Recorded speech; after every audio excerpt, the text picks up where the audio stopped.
Hi guys, and welcome to another edition of The Kevin Moore Show, which is sponsored by channeling.com. Now my guest today is a UK ufologist called Jason Gleaves. Now my intro's really short here on Jason because he's going to get into, his background and how he got into this. But all I can say is Jason Gleaves is a meticulous researcher who has attention to detail when it comes to photography in the UFO research, and of course his latest book, which we're going to discuss right now, which is the UFO Umbrella. So Jason Gleaves, welcome to the show. Thank you, Kev. Thanks for the invite. It's good to speak to a fellow Brit. I think, am I right to say that you're in Liverpool? No, we're in a place called Ince, which is just outside Liverpool, Chester way. I know where it is. Yes. Yeah. Well, obviously you're from that area. That's with your accent, and that's where do you grow up? In Liverpool, but I left It was in Liverpool when I was younger, and then moved over the water on the Wirral side, and then when I joined the Air Force, and moved away. So. Yeah, that's why my accent's probably not as thick Scouse as it probably would have been. Well, with myself being in America right now, it sounds thick Scouser to me, so it's good to hear it. Trust me. I didn't do much of an intro. There was just a few lines of intro there. I want you just to give a bit of an introduction about yourself, just to begin with. Yeah, okay. Well, my name's Jason Gleaves. I'm a ufologist here in the UK, a researcher, an international author with my two books, which are UFO Photo, my first book, where I analyse images of UFOs and footage, but obviously not in the book. It's put into a book format. And then my second book, the Ufology Umbrella, where I go into more depth of the 7 categories of close encounters. And I also write on the Outer Limits magazine for Chris Evers, who also runs the conferences and things like that. And I was born in Liverpool in 1969, and I've served in the Royal Air Force, and I've also worked at British Aerospace building the Airbus passenger aircraft. Wonderful. Okay, great. Well, thank you for just sort of bringing us up to date on that. Now, we did do a previous interview. I'm going to link that interview in the description below, along with the 2 books. The latest one, the Ufology Umbrella, Close Encounters Are Not Enough, and of course, your previous book as well.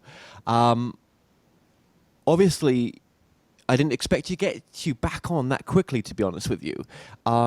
And it's always nice when someone else has brought another book out. What really drove you to want to write this book then? What was the calling behind it? Well, this book, like you said, was more of a follow-on from the first book, the UFO Photo, where that one, like I just said, where I analyse images and I tried to show people in general who are just getting into ufology how to analyze images and go through the process of using Photoshop and things like that, to bring out the detail in their images of unexplained objects that they've taken of. But the second book really goes more in depth to more questions people were asking about close encounters in general, do come under the umbrella of C1 to 7. So, they break up, and most people don't know there are actually 7 categories of close encounter, up to now. So, yeah, it was just basically a follow-on from the first, but going into more a DIY sort of somebody who's not really been into ufology as such in the depth we go into, but their own journey, and they need to have have questions answered to what they really need to know.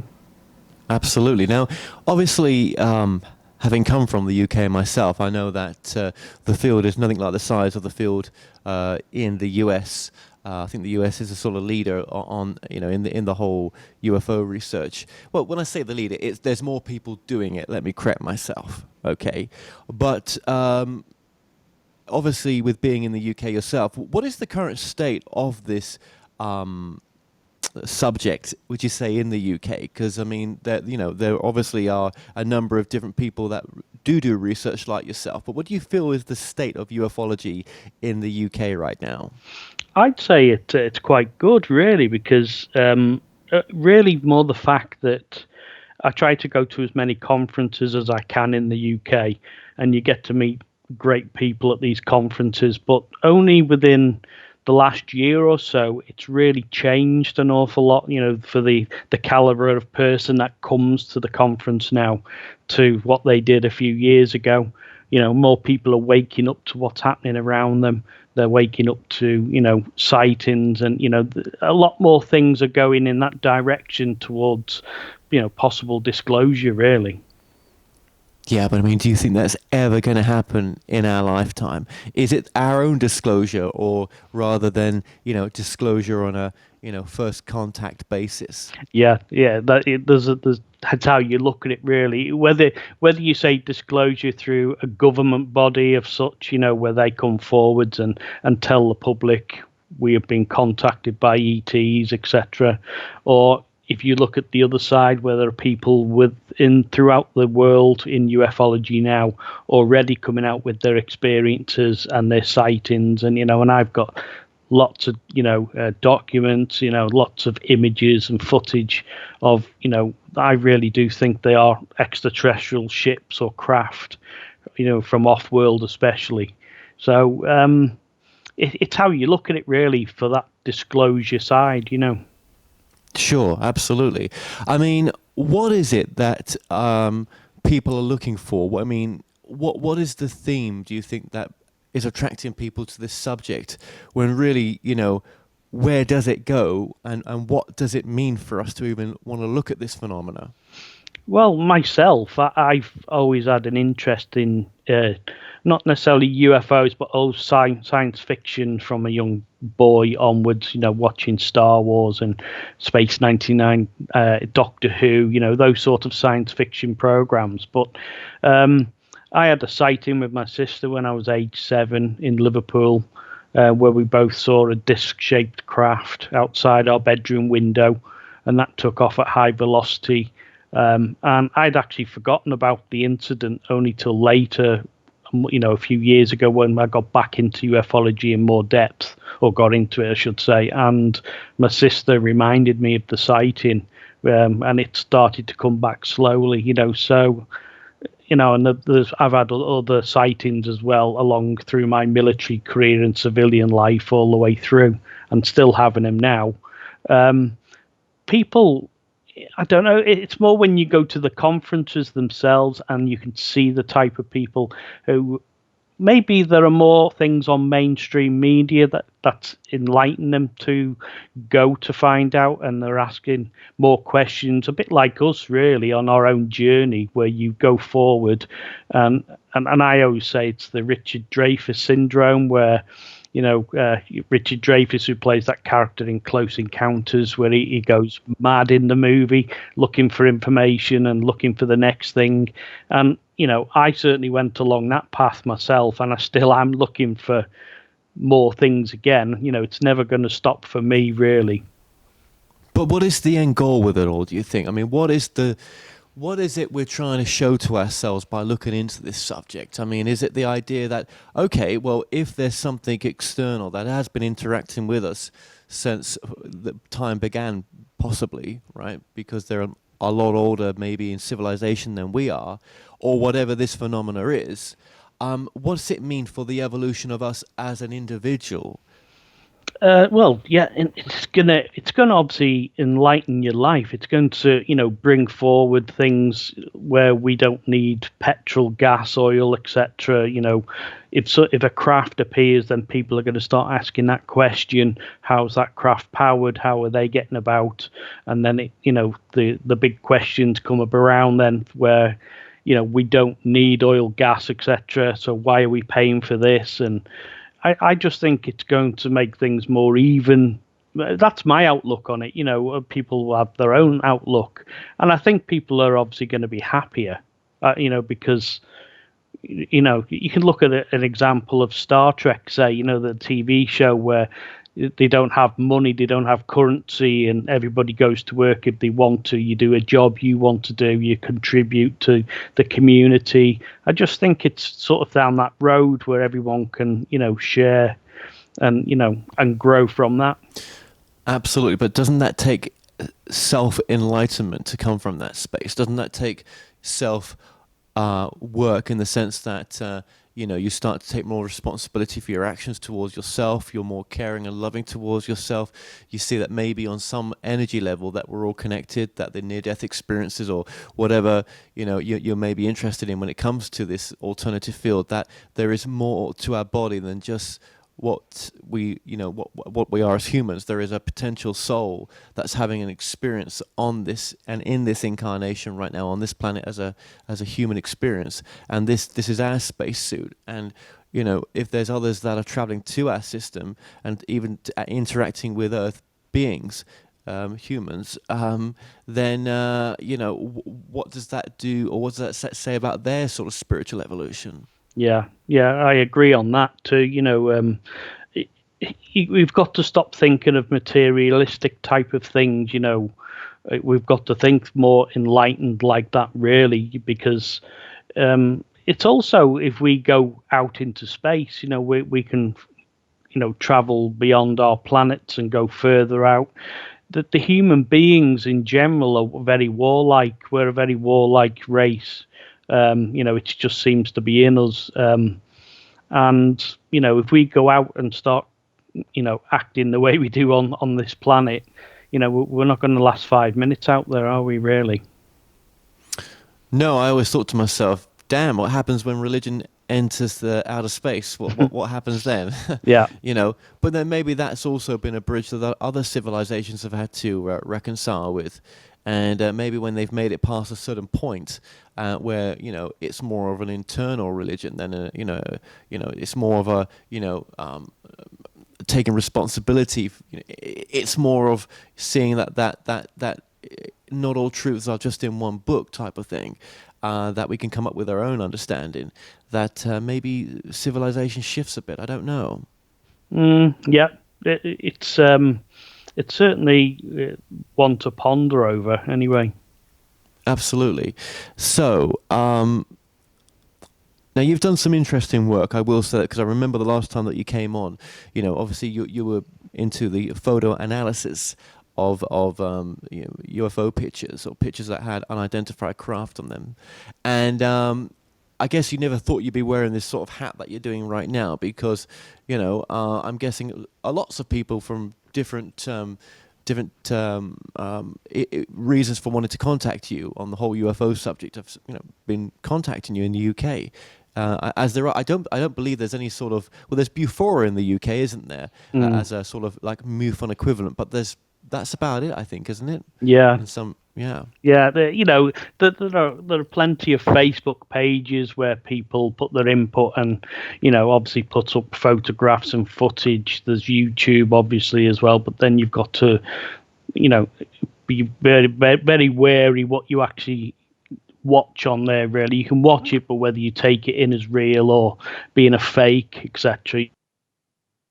So I think my page really was an extension of my journey, and it was just really, it started when I started to analyze photographs for people, and going down the road of old cases, new cases, obviously, and just trying to explain, or trying to, because people will obviously, being ex-military, I can identify aircraft and, civilian, working also British aerospace, civilian aircraft, so, I'm quite good at spotting that type of thing. And a lot of people, when they send images to me and footage, they are mistaken for birds or clouds or weather formations, aircraft, etc. So, you really got to get your Sherlock Holmes head on and do a little bit of investigating, and you need to roll your sleeves up and get in there, and I'm not there to debunk photographs for everybody and to say, you didn't see what you saw. That's not my job. My job at the minute is what I do is just analyze the images that I'm sent the best way I can and give it back to them to make their own mind up. Yes, absolutely. Yeah, and but that's just great what you're doing. I mean, it really is. And I'm sure there's been some interesting pictures that you've had. But obviously, you've got this new book out as well, which is, you've covered some really interesting stuff in this book as well. And I just want to say, the introduction of this book is by another, I want to say, ufologist called Tony Topping. Is that right? Yeah, that's right. Tony Toppin in the UK. He's a ufologist and researcher over here. Now, you guys have just teamed up with a documentary as well, which has just gone live today, and we're going to put the link below for that documentary. What's that documentary called as well? That's called Awakening the Majestic Directive. Okay, and what's that about, if you could sum it up? It's really about Tony. Where what I really wanted Tony to do was to just give a bio about himself. I wanted him to tell me about his life from the beginning, his early childhood, right the way through to today, and his sightings, because I've analysed footage for Tony of craft, and they're all in the bio of him, and it just leads right the way through his life. And that's what I really wanted to do in that footage, that film. Okay, and that's available for free. And now that's, I think there's a link on your site as well. What is a good site to get that link, and a good site to contact you or to look at your work as well? Yeah, you can find the link to it on my Facebook page, UF Only, and it links directly to my UF Only YouTube channel, where there are other videos, etc. But that one is on there, and it's free of charge. You can watch it. It's about an hour, so. Okay, well, we'll be putting that link for your Facebook page and the YouTube video in the description below. Okay, so, and yeah, I will link up Tony Topping's website as well. Now, getting into some of this interesting information here as well with your new book, you kind of categorize the extraterrestrial close encounters. Now, when you went to categorize them, was there anything that you had to add yourself here, or had to sort of look into depth to find all these categories? Because some of them I've not heard of. Yeah, no, they are available. Everyone, if you roll your sleeves up and investigate and research, you can find them out yourself. But I wanted to get them down on paper and categorize them with known cases to try and put them to C1 to 7. Fantastic. So we've got 1 to 7 here. So it's a close encounter of the first kind up to a close encounter of the 7th kind. I mean, is it possible just to, if I asked you, what some of these scenarios were, because obviously you've got a lot more information listed in the book, but if we were just to sort of put it into maybe a few sentences, if I was to say to you then, what is a first kind encounter? Well, is a sighting in which one or more UFOs or aerial phenomenon described as saucers or any type of craft, really, not attributed to known modern day tech. So you're talking about unexplained lights in the sky, which is probably the most common sighting of all, really. Yeah. Yes, it probably is, actually. And I think so many people witness that kind of stuff, yet a lot of people will never even talk about it because it's just out of their known reality, isn't it? Yeah. And then we've got the second kind. C2, that's a UFO. It's been witnessed or seen, but there is an associated known or sometimes unknown phenomena that accompanies it. So it could be it's been seen, crop circles, terrain, landscape damage, from a craft or unknown object, scarred or mutilated animals, livestock. And then you've got the electronic or mechanical interference or damage. So people have witnessed when they've had an encounter and their car's been tampered with or cut out, etc. Catalepsy, so that's a trance state, that can be involved. Body seizures, as some form of unnatural physical occurrence. So it's quite a big area, and it can cover quite a lot of categories within, but it's what's there as CE2. Okay, interesting. Now, a close encounter of the third kind, or C3, that's it. That's contact, right? Yeah, that's contact. 'Cause that was first initiated through Dr. Hynek, 1972, where he introduced Project Blue Book, and he was brought in to actually falsify UFOs and prove that they didn't exist. But he actually turncoat, really, and in the end he believed there was UFOs. But he actually had a cameo role in the Steven Spielberg movie Close Encounters of the Third Kind himself. But he actually came up with 1 and 2. And the third one really came about when he was in the movie and that sort of era. So, Yeah. Now, I believe I've said this before in previous interviews. No, actually, I know that his research center was in Chicago, and I know that all those files of Hynek's must be in some garage, or over here we call it some basement, maybe. Somewhere, because they wouldn't have been destroyed. And I know that over the years he had so much before he died, so much material from what I've heard. yeah. So that would be an interesting trip one day, wouldn't it, to go to Chicago and try to find some of that. That would really be good. Yeah, it's out there. It's out there, man. But that's where it was. And I believe there is an address on Hynek's, the research center's old site. But I'll have to vlog that if I do that one day. Now, the fourth kind, a close encounter of the fourth kind. Yeah, that one is C4. That's a human abduction. So obviously you're taken by some sort of extraterrestrial being or unknown being. You got different kinds of visitations, so whether that comes into the realm of paranormal. Obviously, we were talking whether they, it is the same thing or not. And then also where you're not actually taken on board a UFO, so the craft, you're in the custody of an ET while still on Earth. So people call that an out of body experience as well. So that's C4. Interesting. Okay. Now, again, I've not heard of the 6th and 7th. What are the C6 and the C7th kind? Well, you got 5 first, CE5. Oh, sorry, if you 5, want that, yeah. So that's a bilateral contact with an ET or entity through some form of audible form of communication. And the contact can be initiated by either a human or an ET. Right. Yeah. Do you want 6 and 7, or do you want... Please, yes. Yeah. C6 is a UFO or its inhabitants directly causing injury or death.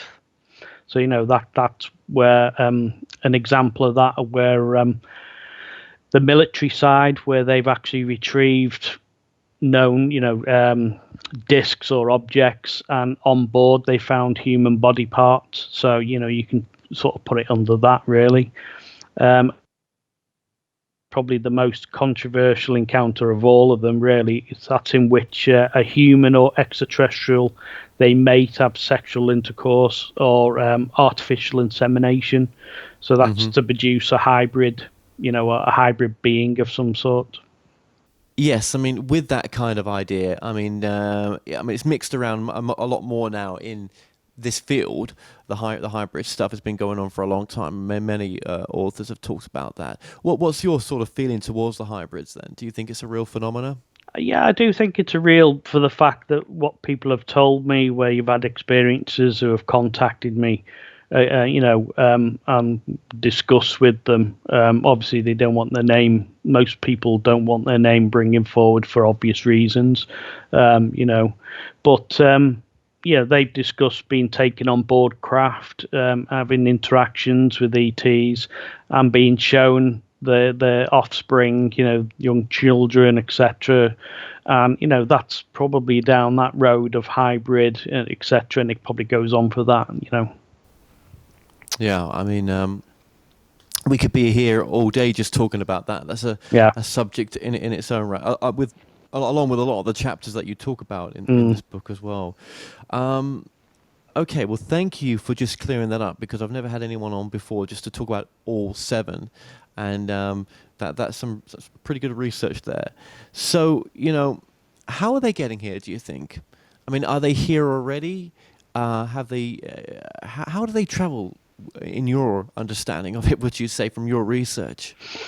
Well, again, it's research, but I think they've got bases here all over the world, in mountains, under the oceans. Most of the oceans on Earth have not been explored properly, so they can hide there perfectly well. And I think they're interacting with humans, they're watching.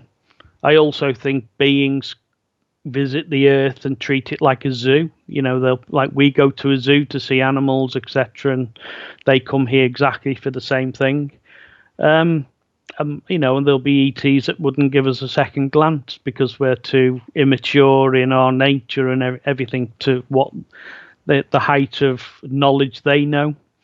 And to travel the distances that they must travel from wherever they come from, it's probably got to be some sort of instant access, so through wormholes, things like that. There are a lot of theories out there, till we can prove these things. And also with ETs, a lot of people, when they're looking at ETs, and craft especially, they don't actually believe what they're seeing, because they're thinking, unless it's a nuts and bolts type of craft, they don't believe it at all. But we've got to be thinking outside the box. We've got to be thinking multi-dimensional, interdimensional craft. They're going to zip from one dimension to another, and it's way beyond what we're thinking on the standard ufology side. Yeah. I mean, do you think there's a bit of a catch-up with just what's really going on here compared to where we're at with our understanding? Yeah. We're a long way behind, and we're trying our best as humans, but we'll get there. We will get there. So in your book, one of the interesting chapters is about music and frequencies, and sort of some research that's been done in regards to that and UFO sightings. Now, what is that about? That really, the frequency side, I believe, that when you're looking at UFOs, the way to look at it really, that I try to explain to people, is if you look at yourself as being a radio, and around you there are thousands of radio frequencies being banded around, and you can't see them, and you tune your radio into one certain frequency, and that is the frequency that you will see a UFO on, and you wouldn't see it on any other of the thousands that are around you. It's the same thing with musicians, etc. You've got famous musicians like Robbie Williams, and people that have come out and said they've seen UFOs, had experiences, and I think when you're a musician, you're more open to a certain frequency of reading music and things like that than somebody who's not musical minded. And I think you're sort of, it's an advantage to you, put it that way. So, I've had a lot to do with Peter Maxwell Slattery and James Gilliland, both from the SETI, Australia, and the SETI Ranch near Mount Adams of James Gilliland. And the footage they've brought forward is, pretty unique. I do see them as probably in the top 1%, just through the caliber of footage and photographs that I do get from them and work on. But obviously, likes of Peter, he's an ex-rapper, music and things like that. So he's on that wave band, and the actual sightings he brings forward is pretty unique. Well, yeah, I mean, it's kind of like, obviously, the photo phenomena. You've got your camera in the sky, you're taking some pictures, it's not there with the naked eye, but for some reason the camera is capturing it. What is going on there? Is there any sort of similarities between, that idea and what we're talking about here right now? Yeah, you get a lot of people, again, people that contact me, they've got photographs, and a lot of people when they actually say where the time and the location and everything, and they said when they took the photograph, there was nothing in the sky, but when I got home and looked at my photographs, it was there. The camera is obviously looking in a certain visual, the electromagnetic spectrum of light, and we can only see in a certain spectrum of light. If you actually go outside of that, you're talking radio waves, microwaves, infrared, and we actually can't see that spectrum that craft was actually seen, captured in. So yeah, it's certainly, it's one of those things where, people doing sky watches now are going out with the infrared and the night vision cameras and capturing these things that you physically just couldn't see, any other time. It's incredible, isn't it? It makes me want to get a pair of, night vision goggles with a video output where you can, record it and capture it. Do you know what I mean? But I know they're really expensive. But what is actually in our skies? There was a great series of books called Haunted Skies, and that name kind of stayed with me because, it could be the case, couldn't it, that there's a lot of traffic up there? Yeah. It's Haunted Skies, John Hanson, I think, isn't it? John Hanson. Yeah. Yes. Brilliant books. I advise anyone to get those. I've got a couple myself, and I know John, and the work he actually puts into those books is fantastic. He's a great guy, isn't he? Yeah, he has. He's done some great work in this field as well. Yeah, but just that whole thing of looking up, there's nothing there, and like you say, at a different spectrum range, which is beyond our sights, our eyes. That there's something, there's things there. How difficult is it for you to sort of look at these pictures that are sent to you and really use that discernment to say, well, what actually am I looking at here? Well, yeah, you're right. I treat every case that I come across in the same manner. I'll try and do the homework behind the person that's presented the photograph or video footage evidence to me. You'll ask where they took it, the location, time, standard, and then you'll go deeper. You'll ask, are there any airports near any military bases, mountain ranges, and you go down that road really. Some photographs you can see that there are actually birds, etc. Others are not, and you need to go into the Photoshop side.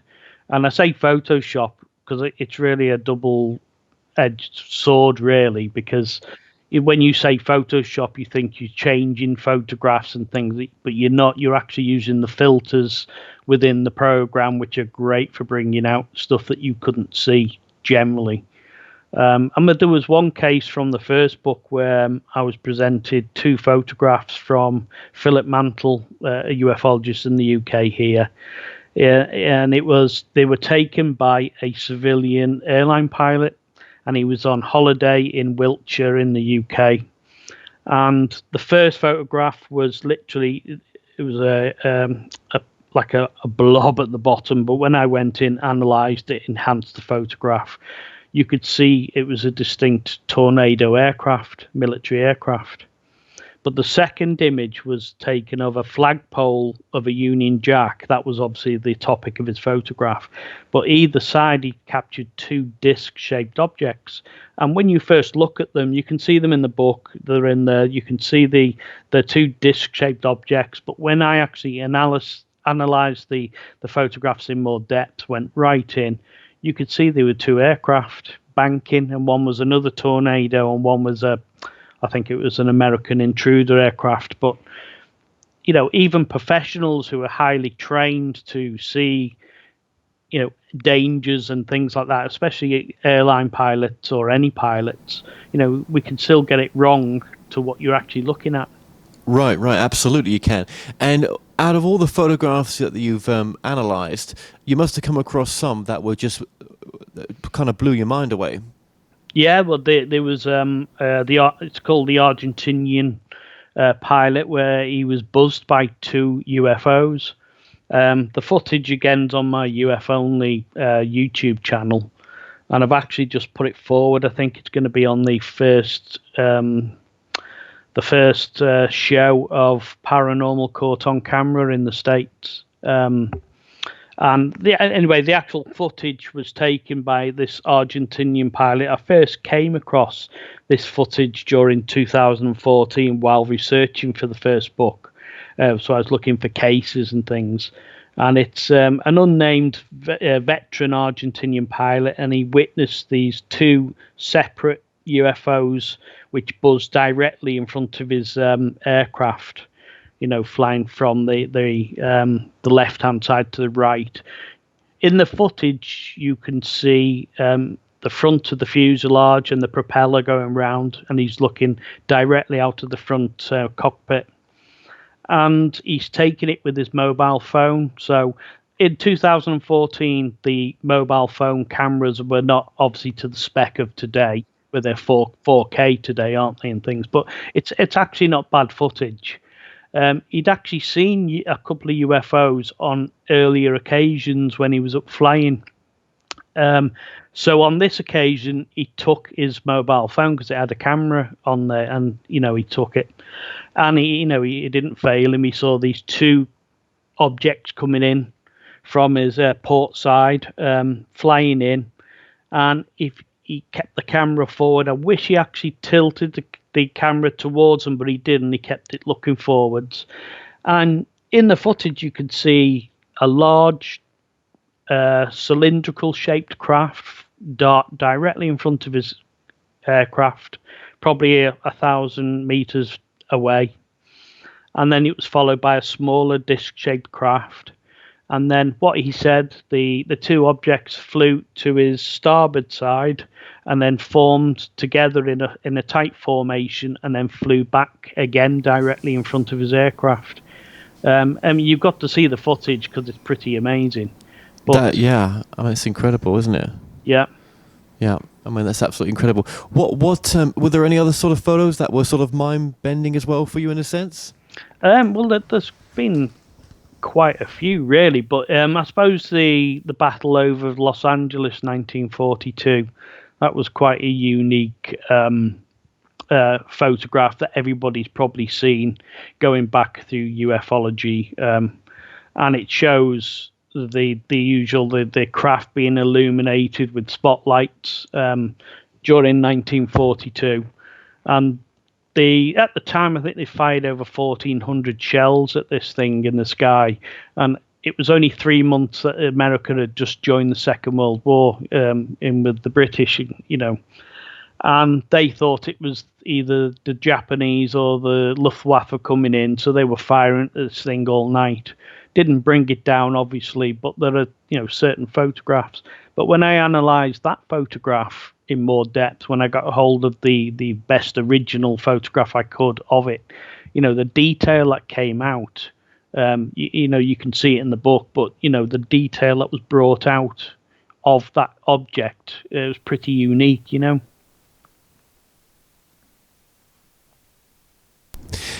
Absolutely, absolutely. And again, all those photos are available in your first book as well. And with this book, what would you say is one of the sort of more important themes of this book, or an important message that you can think that can come from the book that you've just published as well?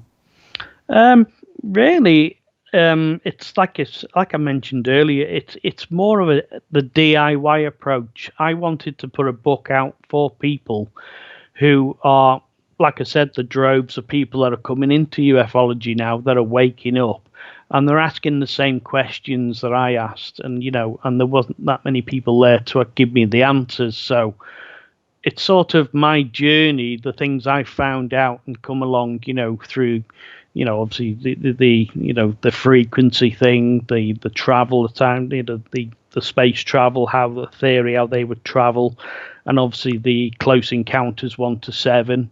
And then it puts down, a good bed for them to follow on really with their own research, but, they can build from that. Absolutely, they can. Absolutely. And I just want to say a bit of a thank you as well, obviously, to Philip Mantle for publishing this book for you as well, because he's been publishing some great books just recently, and he's brought some good guests my way, and I appreciate what he's done for ufology as well. Yeah, certainly. Yeah, it is.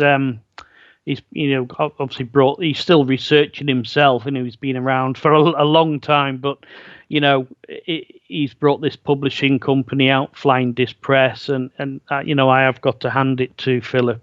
He's always there as a helpful hand. He's guided me through things I've needed to know or put me in the right direction. So I really do take my hat off to him. Absolutely. So, and I do hope to, interview him sometime as well in person. So, now, where do you see yourself going in this field? Obviously you've done these 2 books right now, and you've just done this documentary. But where do you see your place in this arena, in a sense? Where would you like to? I'd obviously like to see myself carrying on doing what I'm doing. Because I get a lot back from it myself, helping other people. I never charge anybody anything to do this or analyze their photographs for them. I always feel this sort of subject should be free to everybody, regardless of you've got money, you haven't got money. So that's just the way I've always done it, and I'm happy to do that. I've already given one presentation talk at the SETI Ranch, but that was via Skype last year. This year in November, I've got my first public talk where I'm going to start putting out my footage and analysing things so people can actually see it, and I'll try and talk through what I do, and that'll be at the Lapis in Blackpool in November this year. Oh, that'd be great. So we'll try to link that in the description below as well. I know exactly what conference you're talking about, so that will be fun. Well, just remind us of your website or your Facebook page just one more time for the podcast. Yeah, anyone can get hold of me on UF Only, which is on Facebook, Twitter, etc. Obviously, you can get hold and see any videos I've done on UF Only YouTube. And my both books are available, which is UFO Photo and the Ufology Umbrella, are both available on Amazon and through Flying Disc Press. Excellent. Do you have any final messages that you'd like to give? Only if anybody needs to get hold of me, they can get hold of me as through the mentioned site and etc.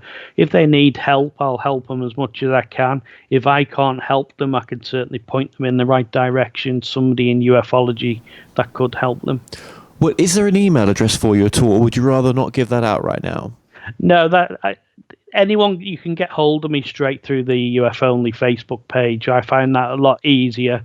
And if I do need to go in a more personal terms with somebody who doesn't want anything confidential, etc., then I will give the email to them. Okay, perfect. So, you don't have to have Facebook. You can go on to Facebook and you can, message you directly. But obviously, I think it's easier if you do sign up for a Facebook account to get in contact with yourself. So, Jason, I just want to say, thank you so much for coming on today. No, it's a pleasure, Kevin. Anytime.